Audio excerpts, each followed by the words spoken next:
Hello ladies and gentlemen, this is Capandball here, your favorite gun channel in beautiful bright Hanglish language. Today's episode is the third part of the repeating handgonne project. Why I'm revisiting it is simple because I found some important sources that will probably help me understand better how this system worked.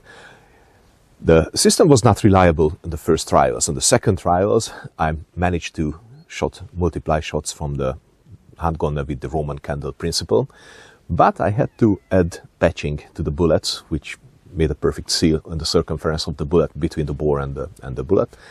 But this is not mentioned in the contemporary sources. There were patches by that time, that's sure, but they are not mentioned in the sources. But I think that I found something that could help me solve this clue. These sources are from a South German or Swiss manuscript dated 1411. This is the Codex number 3069 Büchsenmeisterbuch in the Austrian National Library.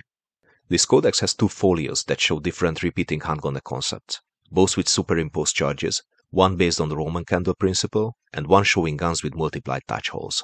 In both cases there is an element that I did not notice before, the strong metal ramrod with a strange shape.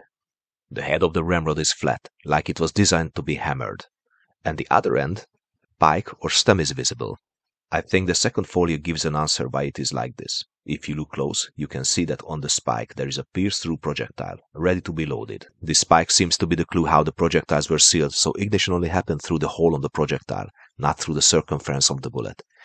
But before we continue, I would like to ask for your support, your donation through patreon.com/capandball. That's our page where you can find exclusive information from me and exclusive posts from me time by time.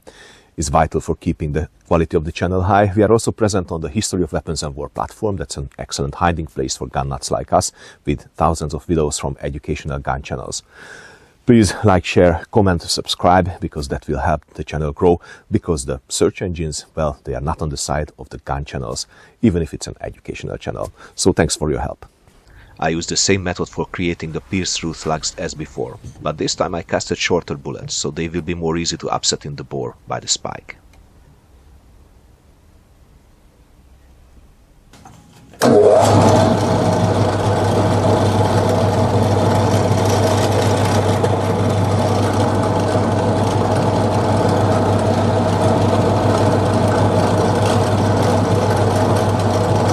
So ladies and gentlemen, I recreated that special iron ramrod. Now we have a stem at the end that is going to fit into the cavity of the bullet, like this. I'm going to load it like this, hammer it on the powder, which means that I can upset the bullet when it is in the breech. This is like the Tüvenen breech, by the way. And probably I will have a better seal, or probably a perfect seal that will make the system work. I'm really curious. And the system is quite simple. Now we have a slug that is in diameter, let's say 12.9 millimeters, so just under 13 millimeter. But if I hammer the stem in,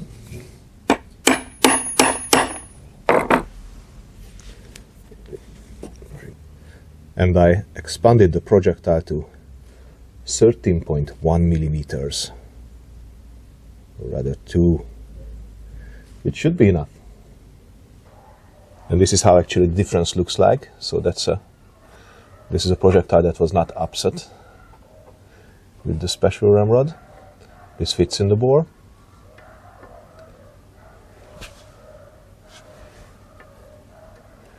And the one that is upset, that's the one I modified. That does not fit into the bore.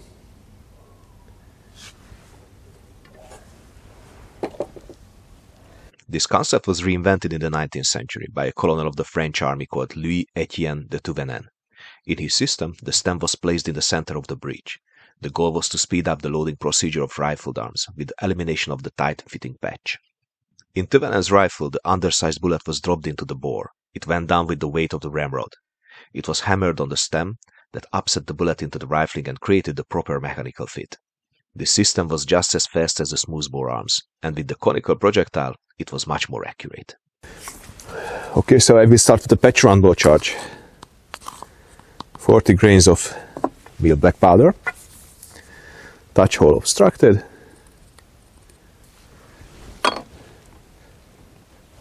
that goes to the breech.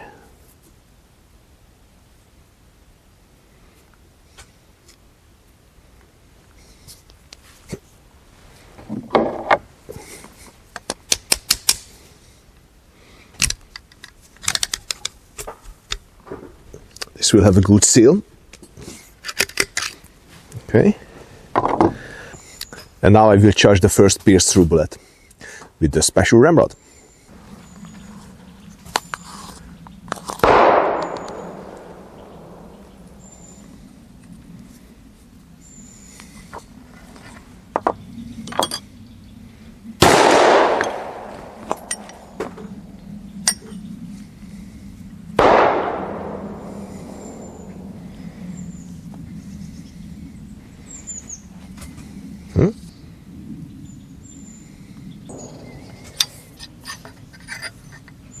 Fits like a glove. Let's hammer it in.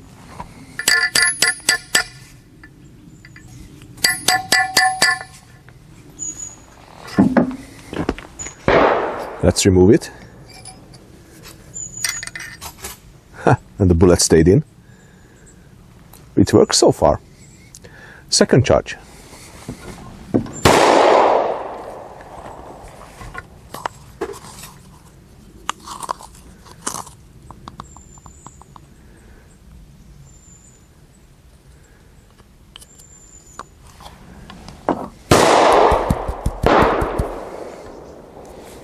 Second bullet.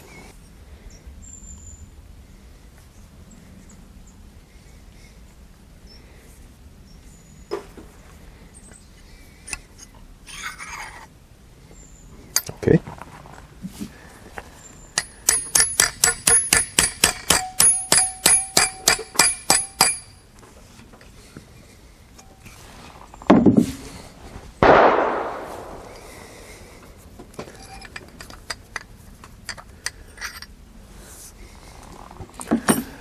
And the final powder charge on top, just to help it ignite.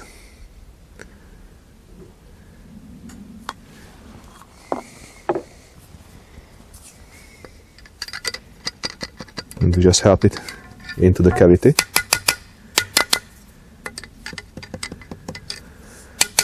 And we'll see if it works or not. So this, ladies and gentlemen, is the last piece of igniting cord I have with me because I forgot to bring, so I will have to improvise. I will make ignition cord from smokeless powder.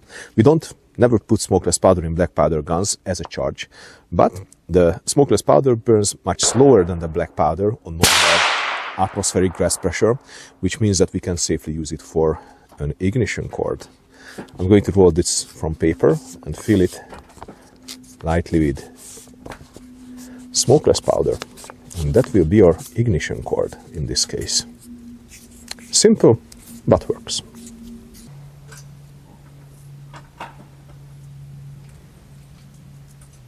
There you go, it's ready. I'm quite sure that it will make larger frames than in case of the normal igniting cord, but it will solve our problem.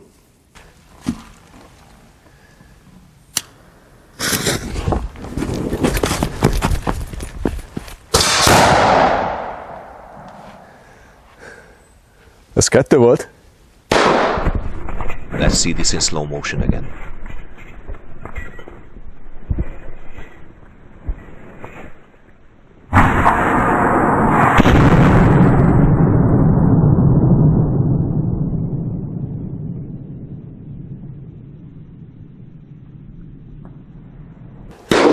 The system is definitely working, ladies and gentlemen. I had proper seal on the first charge as well, on the second charge as well, and on the third charge as well, because we still have the third charge in the bore. Which means that special ramrod is actually working.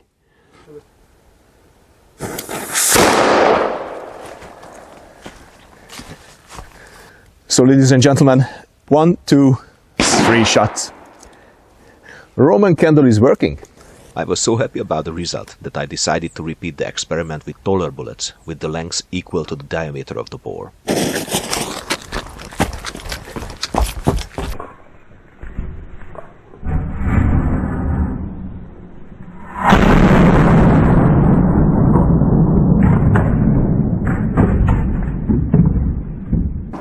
And the result is a failure again. This was, ladies and gentlemen, a simultaneous blast, which with the heavy recoil killed my shooting stand. And this tells me that even if I turn this beautiful special ramrod to upset the bullet in the bore, it is still not working properly. It can work, so there is a chance that it could work out, but I really have to say that it is not reliable, absolutely not reliable. And there is no advantage compared to just placing 2 or 3 projectiles in front of one single powder charge, which has the same effect because I have 3 bullet holes in the target. Now, which tells me that I could not repeat the result of the first shot, which means that it is not a scientific evidence that this can work. So, ladies and gentlemen, I think that this could be the answer for this question. But I will have to still experiment with different projectiles, because on some images, some folios, I can see that the bullet is not cylindrical, but it is cone-shaped. Probably this will add to the system a bit also. We will see later. So, ladies and gentlemen, thanks for tuning in. You've been watching the Capandball YouTube channel. If you like what I do, then please support us on patreon.com/capandball. Be a member of the History of Weapons and War platform. And also like, share, comment, subscribe, because that will help the channel grow. Until next time, stay cool and keep your powder dry.